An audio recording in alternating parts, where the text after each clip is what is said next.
오늘 말씀의 제목은 생명이냐 생존이냐 그것이 문제로다입니다. 세익스피어가 쓴 유명한 희곡 햄릿의 유명한 대사는 죽느냐 사느냐 그것이 문제로다입니다. 이 대사는 어떤 결정이나 선택을 할 때 그것이 나에게 어떤 의미와 가치가 있는지 고민하라는 의미가 담겨 있습니다. 오늘 우리는 신앙과 현실 사이에 서 있는 성도로서 어떤 의미와 가치를 가지고 살아야 하는지 말씀을 통해 함께 나누려고 합니다. 예수님은 오병이어의 기적을 통해 5,000명, 가족까지 하면 2만 명가량의 사람들을 먹이셨습니다. 이 소문은 삽시간에 이스라엘 전역에 퍼졌고 이 소문을 들은 수많은 사람들이 예수님을 만나기 위해 배를 타고 예수님을 찾아 예수님이 계신 곳까지 왔습니다. 하지만 그때 예수님은 이미 기도하기 위해 산으로 올라가신 후였습니다. 그러나 사람들은 예수님 찾기를 멈추지 않았고 예수님과 제자들이 그곳에 없음을 확인한 사람들은 예수님이 계신 가버나움까지 예수님을 찾아왔습니다.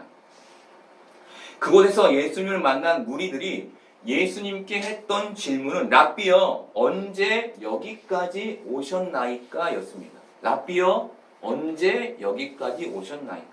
이 말씀에서 랍비라는 단어는 그들이 예수님을 여전히 하나님의 아들로 깨닫고 있지 못했음을 의미합니다. 이에 예수님은 그 무리들의 질문에 26절로 대답하셨습니다. 26절 보겠습니다. 예수께서 대답하여 이르시되 내가 진실로 진실로 너희에게 이르노니 너희가 나를 찾는 것은 표적을 본 까닭이 아니요 떡을 먹고 배부른 까닭이로다.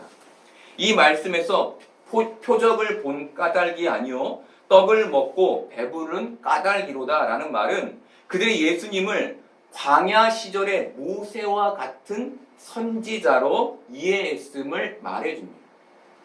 여러분 여기에서 중요한 것은 예수님이 그들의 질문에 부정적으로 대답하셨다는 것입니다.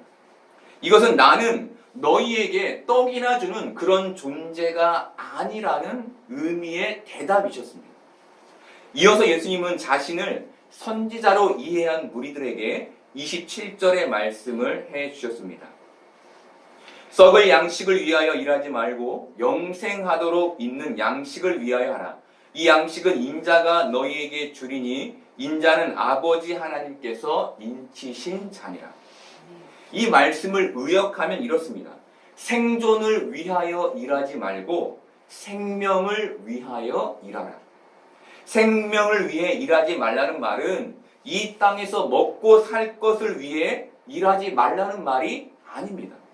우리는 이 땅에서 먹고 살아야 하죠. 만약 이 땅에서 먹을 것이 필요 없었다면 하나님이 광야에서 이스라엘 백성들에게 만나를 내려주실 필요도 없었고 예수님이 오병이어의 기적을 통해 무리들을 먹이실 필요도 없었을 것입니다. 그렇다면 썩을 양식을 위해 일하지 말라, 즉 생존을 위해 일하지 말라는 말의 의미는 뭘까요? 자기 만족을 위해, 자기 자신을 위해 예수님을 찾지 말라는 의미였습니다. 여러분 믿음과 자기 만족은 종이 한 장 차이입니다. 그래서 많은 사람들이 믿음과 자기 만족을 구분하지 못합니다. 우리는 하나님이 우리에게 선물로 주신 믿음으로 말미암아 구원을 받았습니다. 이것은 내가 찾아서 노력해서 얻게 된 게 아닙니다. 하나님이 우리 안에 넣어 주셨기 때문에 우리 안에 있게 된 것이죠. 즉 믿음의 신앙은 하나님의 은혜로 우리 안에 있게 된 것입니다. 교회를 섬기는 열심은 바로 이 하나님이 주신 믿음의 신앙에서 출발하는 것이죠. 그렇죠? 여러분 그렇게 교회에서 헌신하고 계시죠? 그렇죠? 이 믿음의 신앙에서 교회의 섬김과 봉사가 출발하는 것입니다. 그런데 자기의 만족은 하나님의 은혜가 아닌 스스로의 노력에서 출발합니다. 이것을 사도 요한은 24절에서 그 무리들이 예수님을 찾으러 가버나움으로 갔다라고 기록합니다. 문제는 이 자기 만족의 노력이 교회에서 믿음처럼 보인다는 것입니다. 자기 만족의 봉사와 섬김이 아무개 집사, 아무개 권사, 아무개 장로 참 열심히 하지, 참 믿음이 좋지 라는 말로 평가된다는 것이죠. 그렇다면 왜 자기 만족을 위해 신앙생활을 하면 안 되는 것일까요? 여러분, 왜 우리는 자기 만족을 위해 신앙생활을 하면 안 될까요? 신앙이란 나 중심의 삶에서 하나님 중심의 삶으로 삶이 바뀌는 것이기 때문입니다. 다르게 표현하면 나 중심의 세계관에서 하나님 중심의 세계관으로 바뀌는 게 신앙인 것입니다. 여러분, 이것은 믿음이 갖는 대단히 중요한 터닝 포인트입니다. 이스라엘 백성들은 하나님의 진노에도 불구하고 자신에게서 우상을 끊어내지 못했습니다. 그들은 끝까지 우상을 섬겼습니다. 그들이 우상을 끊어내지 못한 것에는 나 중심의 삶, 즉 자기 만족의 삶, 나를 위한 삶이 있었습니다. 이사야 40장 19절 20절을 보겠습니다. 우상은 장인이 부어 만들었고 장색이 금으로 입혔고 또 은사슬을 만든 것이니라. 궁핍한 자는 거제를 드릴 때에 썩지 아니하는 나무를 택하고 지혜로운 장인을 구하여 우상을 만들어 흔들리지 아니하도록 세우느니라. 여러분, 왜 사람들이 우상을 만들어 흔들리지 않게 세웠을까요? 왜 그렇게 우상을 단단히 고정시킨 걸까요? 혹시 그것이 흔들려서 넘어지면 내게서 복이 달아날까봐 두려웠기 때문이었습니다. TV에서 우연히 풍수지리로 복을 받을 수 있는 비법을 얘기해주는 프로그램을 보게 됐습니다. 방송에 나온 풍수지리사는 현관에 거울을 놓으면 재물복이 떠난다라고 조언했습니다. 그러니 현관에 거울을 두지 말라 이렇게 말했습니다. 또 현관에 해바라기 그림을 놓으면 재물의 복이 들어온다고도 조언했습니다. 여러분, 남유다의 백성들이 우상이 흔들릴까봐 단단히 고정한 것처럼 현 시대의 사람들도 복을 받기 위해 똑같은 행동을 하고 있는 것입니다. 바로 내 복을 위해 그 위치, 꼭 그 자리, 꼭 그 상태를 유지해야 하는 거기에 매이게 되는 것이죠. 여러분, 바로 내 복을 위해, 나의 삶의 만족을 위해 그 위치, 그 자리, 그 상태에 매이는 것, 이것이 우상 숭배인 겁니다. 여러분, 이런 하찮은 것이 흔들려서도 안 되고 썩어서도 안 되는 이유가 어디에 있는 겁니까? 나를 위해 존재하기 때문이죠. 내 복이, 내가 받을 복이 혹시라도 없어질까봐 이기 때문이죠. 극한 직업이라는 영화가 있습니다. 많은 분들이 이 영화를 보셨을 것입니다. 이 영화는 해체 위기에 처한 5명의 경찰들이 마약 사범을 잡기 위해 마약반을 결성하면서 시작됩니다. 그리고 이 영화는 이들이 마약 사범을 잡기 위해 어쩔 수 없이 닭집을 운영하게 되는 에피소드로 전개됩니다. 이 영화에서 제 주의를 끌었던 것은 마약반을 이끄는 반장의 아내가 남편과 다투던 중 남편 팬티를 이로 찢어서 그 안에서 부적을 꺼내는 장면이었습니다. 그리고 아내가 반장에게 했던 말은 당신 다시는 칼에 찔리지 말라고 내가 부적까지 당신 팬티에 넣어놨어. 이랬습니다. 당신인 내가 보호하기 위해서 당신 몰래 그 안에 부적 넣어놓은 거야 라고 말한 것이죠. 여러분, 그 하찮은 것이 남편을 지켜줄 것이라는 믿음이 어디에서 출발하는 것입니까? 나 중심, 바로 나로부터 출발하는 것입니다. 즉 우상 숭배는 나를 위한 믿음, 자기 만족을 위한 믿음, 그런 자기 중심적인 믿음에서 출발되는 것입니다. 그런데 여러분, 문제는 많은 기독교인들이 하나님을 이런 식으로 믿고 있다는 것입니다. 하나님을 나 중심으로 하나님이 움직여 주시기를 바라며 믿고 있다는 것입니다. 여러분, 이것은 바른 믿음이 아닌 것이죠. 하나님을 섬긴다면 나 중심의 세계관에서 하나님 중심의 세계관으로 바뀌어야 하는 겁니다. 이게 올바른 신앙입니다. 이런 세계관의 변화가 우리에게 있어야 합니다. 그렇다면 여러분은 어떻습니까? 여러분의 믿음은 어디에 놓여 있습니까? 나를 위해 놓여 있습니까? 하나님을 위해 놓여 있습니까?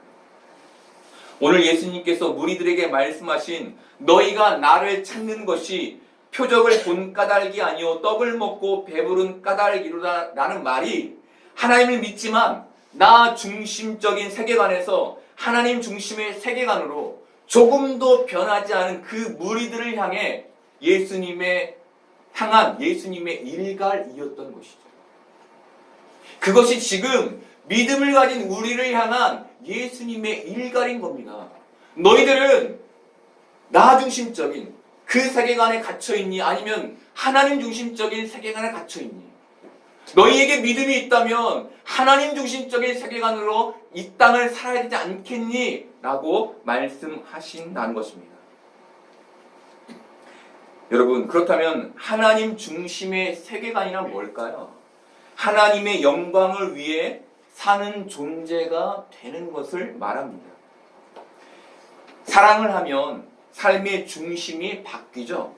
모두들 경험이 있으실 건데 사랑을 하면 나를 중심으로 살던 사람이 사랑하는 사람을 중심으로 자신의 모든 일상을 새롭게 세팅하게 됩니다. 왜죠? 그 사람을 사랑하기 때문입니다. 이렇듯 하나님을 중심으로 내 삶을 새롭게 세팅하게 되는 것, 이것이 신앙이며 하나님의 영광을 위한 삶인 것입니다. 근데 여전히 나 중심적인 믿음을 가지고 나를 위주로 살며 거기에 하나님이 나를 도와주시기를 바란다면 우리는 하나님을 사랑하는 것도 아니고 제대로 신앙생활을 하고 있는 것도 아닌 것입니다. 더 구체적으로 말씀드리면 하나님을 기쁘시게 하는 일을 생각하고 그곳에 내 시간을 투자하고 나를 헌신하는 게 하나님의 영광을 위한 삶인 것입니다. 그런데 누군가를 사랑한다고 하면서 나 중심적으로 생각하고 나를 위해 산다면 그렇게 세계관의 변화가 일어나지 않는다면 삶의 변화가 일어나지 않는다면 그것이 온전한 사랑일까요? 그것은 온전한 사랑이 아닙니다. 마찬가지로 하나님 중심의 세계관의 변화가 없다면 그것은 온전한 신앙일 수 없는 것입니다. 제 삶은 결혼을 하고 자녀를 낳으면서 참 많이 바뀌었습니다. 전 청년 시절에 청년들을 교회로 이끄는 일들을 많이 해왔습니다. 저는 이 일에 거의 모든 제 시간과 물질을 투자했고 헌신했습니다. 그래서 저는 제 스스로 내가 사랑하지 못할 사람은 없어 라고까지 생각했습니다. 그런데 결혼을 하고 아이를 낳게 되면서 제 이 교만은 깨져버렸습니다. 저는 결혼을 하고 아이를 낳은 후에야 지금까지 제 헌신과 사랑이 자기 만족적인 사랑이었고 자기 중심적인 헌신이었음을 깨닫게 됐습니다. 일방적인 제 식대로의 사랑이었다는 것이죠. 누군가를 사랑하고 그 사람을 교회로 인도하기 위해 헌신한 건 맞습니다. 근데 그것이 그 사람을 위한 그런 헌신이 아니라 나를 위한 헌신이었음을 알게 된 것이죠. 그때야 비로소 사랑이란 나 중심이 아니라 상대방 중심으로 사는 것임을 알게 됐습니다. 저는 부족하지만 지금도 그 사랑을 배워가고 있습니다. 왜냐하면 저에게는 여전히 자기 중심적인 사랑이 남아있기 때문입니다. 나 중심적으로 살고 싶은 마음이 있기 때문입니다. 그래서 저는 지금도 그 사랑을 배워가고 있습니다. 여러분, 하나님 중심의 세계관으로 우리의 삶이 바뀌는 것, 이것이 바로 신앙이며 생명의 세계관인 것입니다. 믿음을 가진 우리가 이 땅을 사랑하는 내내 가져야 될 그 마음의 중심이, 우리의 삶의 반경이 바로 여기에 있어야 하는 것이죠. 이스라엘 백성들은 40년의 광야 생활에서 생존의 문제로 끝없이 힘들어했고 하나님께 불평했습니다. 이때 하나님이 이스라엘 백성들에게 해 주셨던 말씀은 더 이상 생존의 문제로 걱정하지 말고 나를 믿어, 이 현실에서 나를 믿고 사는 법을 배워였습니다. 그들의 이 현실에서 배워야 할 그 믿음은 사람이 떡으로만 살 것이 아니요 하나님의 말씀으로 살 것이니라 였습니다. 예수님이 공생애를 시작하시기 전 사탄에게 받았던 첫 번째 시험은 돌을 떡이 되게 만드는 시험이었습니다. 바로 생존의 시험이었던 것이죠. 그리고 그 후로 받았던 두 가지 시험 역시 하나님 중심이 아닌 너 중심, 바로 자기 중심의 영광, 자기 만족을 추구하는 생존의 시험이었습니다. 이렇듯 생존에 대한 문제는 언제나 자기 만족, 자기 자랑, 자기 행복과 결부됩니다. 그런데 우리가 잘 알듯 예수님은 그 시험을 하나님의 말씀으로 이기셨습니다. 이것으로 예수님은 우리에게 생존이 아닌 생명의 삶이 무엇인지를 보여주신 것입니다. 바울은 바로 이 믿음의 삶, 이 생명의 삶을 타지 않을 공적이라고 말합니다. 고린도전서 3장 11절부터 15절까지를 보겠습니다. 이 닦아둔 것 외에 능히 다른 터를 닦아둘 자가 없으니 이 터는 곧 예수 그리스도라. 만일 누구든지 금이나 은이나 보석이나 나무나 풀이나 짚으로 이 터 위에 세우면 각 사람의 공적이 나타날 터인데 그날의 공적을 밝히리니 이는 불로 나타내고 그 불이 각 사람의 공적이 어떠한 것을 시험할 것임이라. 만일 누구든지 그 위에 세운 공적이 그대로 있으면 상을 받고 누구든지 그 공적이 불타면 해를 받으리니 그러나 자신은 구원을 받되 불 가운데서 받은 것 같으리라. 여러분, 바울은 믿음의 터, 믿음의 기초를 예수 그리스도께서 닦아 두셨다라고 말해줍니다. 그러니 너희는 그 위에 공적을 세우라고 말해줍니다. 여러분, 우리는 내 믿음의 터 위에 공적을 쌓는 게 아닙니다. 여러분, 오해하시면 안 됩니다. 내 믿음이 아닙니다. 하나님이 예수 그리스도를 통해 이루신 그 터 위에 우리의 믿음을 쌓는 것입니다. 여러분, 말씀에서 금이나 은이나 보석은 값비싼 것입니다. 그리고 나무나 풀이나 짚은 가치 없는 것이죠. 값싼 거예요. 그런데 바울은 이 모든 것을 공적이라고 말합니다. 사람들이 금이나 은이나 보석 같은 값비싼 가치 있는 것만 공적이라고 생각하지 않는다는 것이죠. 짚이나 나무나 풀 같은 가치 없는 것, 초라한 것조차도 내가 이룬 것이면 그것을 공적으로 내가 갖는다는 거예요. 쉽게 말하면 하찮은 것이라도 사람들은 거기에서 자기 공로를 찾고 자기 자랑을 찾는다는 거예요. 이거 내가 했어. 나를 좀 알아줘. 이렇게 자기 공적을 찾는다는 거예요. 이처럼 사람들은 자기 힘으로 이룬 그 모든 것, 나를 높일 수 있는 그 모든 것, 그것을 공적으로 갖는다는 겁니다. 그런데 바울은 금이건 짚이건 사람들이 스스로의 힘으로 쌓은 그 공적, 그렇게 스스로의 만족, 스스로의 자랑을 위해 쌓은 그 공적은 불시험을 받게 되고 그때 불타 없어질 공적이라고 말해주는 겁니다. 너희들 그런 거 쌓아서는 안 돼 라고 말해주는 것이죠. 그거 헛개비라는 겁니다. 그렇다면 우리가 쌓아야 할 공적은 뭘까요? 이 땅에서 하나님의 말씀을 따라 사는 믿음의 삶, 그 공적을 쌓으라는 겁니다. 어떤 터 위에? 예수 그리스도가 세워놓은 그 믿음의 터 위에. 그렇다면 말씀에서 자신은 구원을 받되 불 가운데 받는 것이리라, 이 뜻은 무엇일까요? 구원을 받긴 받는데 불 가운데 받는다는 뜻의 의미는 뭘까요? 금이나 은이나 풀이나 쥐프로 자기 공적을 쌓은 사람이 구원을 받으려면 그 사람에게서 그 공로가, 그 공적이 무너져야 한다는 것입니다.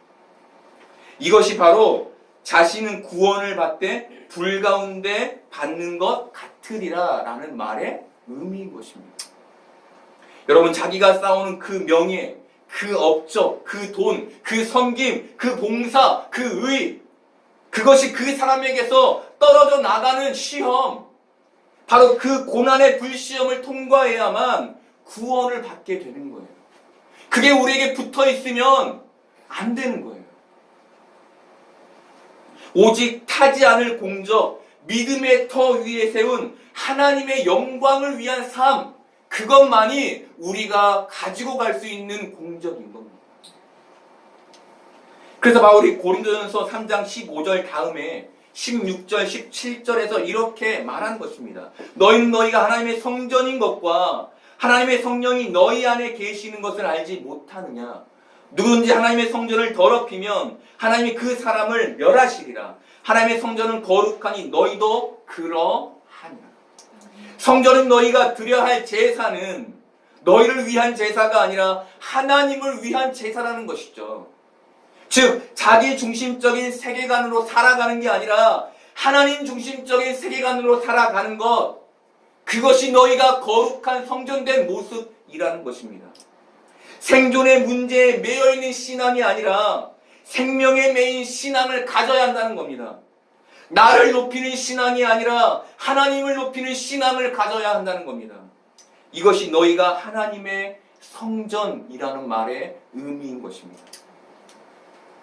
그래서 우리는 하나님의 성전을 더럽히지 말라는 것을 단순히 죄짓지 말라라는 정도로만 이해해서는 안 됩니다. 우리는 이 이해를 넘어서 더 넓게 자기의 공적, 자기의 의, 자기 중심의 만족적인 신앙을 탈피하여 하나님 중심적인 세계관을 가지고 이 땅을 살아가야 하는 사람인 것을 기억해야 하는 것이죠. 여러분, 아우슈비츠 수용소에서 살아난 빅터 프랭클이라는 유대인 의사가 있었습니다. 수용소에서 살아난 그에게 기자들이 가장 처음 한 질문은 어떻게 당신은 거기에서 살아날 수 있었습니까? 였습니다. 어떻게 당신은 그 무지막지한 곳에서 살아날 수 있었습니까? 이때 그가 기자들에게 했던 대답은 나는 그곳에서의 그 삶의 의미를 부여했습니다 였습니다. 내가 그 삶의 의미를 부여했기 때문에 살아남을 수 있었습니다. 그가 그 고난의 삶에 부여했던 의미는 내가 여기서 당하는 고난만큼 하나님이 자기 식구들의 고난을 덜어주실 것이라는 믿음이었습니다. 그가 자기에게 고난이 온 만큼 자신의 아버지와 어머니는 조금 수월하시겠지라는 생각으로, 믿음으로 그 고통의 시간을 버텼다는 것입니다. 그렇게 의미 부여를 했을 때 그가 자기에게 오는 고난을 괜찮게 여길 수 있었다는 것입니다. 여러분, 우리의 고난, 지금 겪는 우리의 환난, 손해, 이런 것들이 하나님의 영광을 위한 것이고 하나님의 뜻을 행하는 것이고 하나님의 일이 완성되는 것이라면 이 지점에 우리가 우리의 삶의 의미를 부여한다면 우리는 지금의 고난을 괜찮게 여길 수 있지 않을까요? 내가 고난받을 때 나의 하나님이 영광 받으시라는 것에 내 의미가 부여가 된다면 우리가 지금의 이 고난을 조금은 수월하게 이겨갈 수 있지 않을까요? 여러분, 이 마음은, 이 삶은 생존의 삶을 가지고는, 마음을 가지고는 가질 수 없는 마음입니다. 하나님께서 우리의 생존을 책임지신다는 믿음에서만 가능한 마음입니다. 우리가 하나님께서 우리의 쓸 것, 먹을 것, 양식 채워주신다는 믿음에서만 가능한 삶인 것이죠. 여러분, 우리는 이 땅에서 생존이냐 생명이냐의 싸움을 끝없이 싸우게 될 겁니다. 생존이냐 생명이냐의 유혹을 끝없이 받게 될 것입니다. 이때 예수님처럼 하나님의 말씀으로 생존이 아닌 생명을 선택하는 여러분들 되기를 바랍니다. 예수님처럼 하나님 중심의 세계관으로 살아가는 여러분 되기를 바랍니다. 그렇게 하나님의 자랑과 하나님의 기쁨과 하나님의 행복에 관심을 두는 하나님의 영광을 위해 사는 여러분들 되기를 바랍니다. 그래서 하나님의 끝없는 생명의 은혜가 여러분의 삶에 넘쳐나기를 소망합니다.